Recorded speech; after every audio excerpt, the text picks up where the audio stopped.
Apa bentuk negara ideal menurut Islam? Apa teokrasi seperti Iran, sekuler seperti Turki, atau moderat seperti Indonesia? Di sepanjang sejarahnya, Islam tidak hanya hadir sebagai agama ritual, ia juga menjadi landasan peradaban, membentuk sistem sosial dan pemerintahan. Dalam perjalanan itu, muncul berbagai model pemikiran politik, mulai dari teokrasi, liberal sekuler, hingga moderat. Video ini akan membawa kita semua menelusuri ketiga model pemikiran tersebut.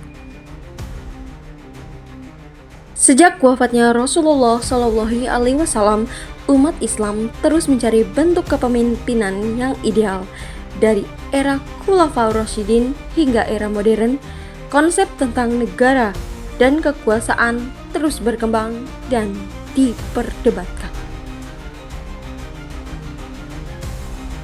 Model pertama yang akan kita bahas adalah teokrasi. Dalam sistem ini, kekuasaan politik bersumber langsung dari Tuhan. Pemimpin dianggap mewakili kehendak ilahi dan hukum-hukum negara harus bersandar pada syariat. Teokrasi kontemporer adalah Iran dengan konsep wilayat al-faqih. Di sana, seorang faqih memiliki otoritas tinggi melebihi presiden dan parlemen. Ia menjadi simbol penjaga syariah dalam tatanan negara modern. Meski Indonesia bukan negara teokratis, pengaruhnya terlihat dalam bentuk perda syariah, fatwa MUI, dan regulasi bernuansa religius yang mempengaruhi kehidupan publik.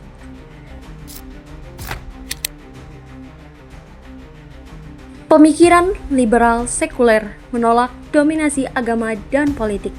Tokoh seperti Ali Abdul Ar-Razik menyatakan bahwa Nabi Muhammad SAW bukan kepala negara dalam arti politik, melainkan pemimpin spiritual.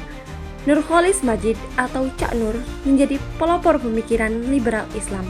Ia menyuarakan Islam yes, partai Islam no. Artinya, nilai-nilai Islam itu sangat penting, tetapi tidak harus diformalkan dalam bentuk partai atau negara agama. Namun, pendekatan liberal tidak lepas dari kritik. Banyak yang menganggapnya terlalu meniru sekularisme barat dan menjauhkan agama dari ruang publik. Maka lahirlah model pemikiran moderat atau wasatiyah. Islam dipahami sebagai agama yang adil, seimbang, dan terbuka terhadap perubahan zaman.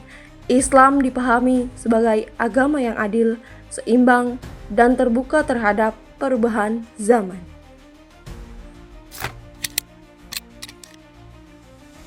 Yusuf Al-Qaradawi menyerukan penerapan syariah yang fleksibel dan maslahat. Gus Dur memperjuangkan pluralisme dan hak-hak mayoritas. Azumardi Azra menekankan pentingnya Islam yang substantif. Dalam simbolik, Nahdlatul Ulama dan Muhammadiyah memainkan peran kunci dalam menjaga moderasi Islam. Mereka aktif di bidang pendidikan, sosial, dan budaya, serta menjaga harmoni antar umat Islam. Model moderat menjadi solusi di tengah dunia yang kompleks. Ia tidak hanya menjaga nilai-nilai keislaman, tetapi juga merangkul demokrasi, hak asasi, dan keberagaman. Kini, tugas kita sebagai generasi muda adalah merawat keberagaman, menyuarakan keadilan, dan menjaga wajah Islam yang ramah, bukan marah.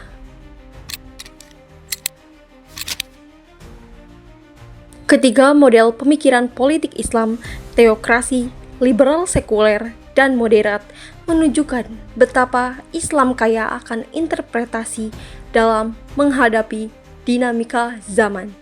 Di tengah perbedaan itu, pendekatan moderat hadir sebagai jalan tengah yang mengedepankan keadilan, toleransi, dan kebijaksanaan. Inilah wajah Islam yang relevan dengan tantangan modern, religius, tapi juga inklusif, dan demokratis. Demikianlah narasi singkat tentang 3 model pemikiran politik Islam. Semoga menjadi bahan refleksi untuk membangun masyarakat yang adil, damai, dan beradab.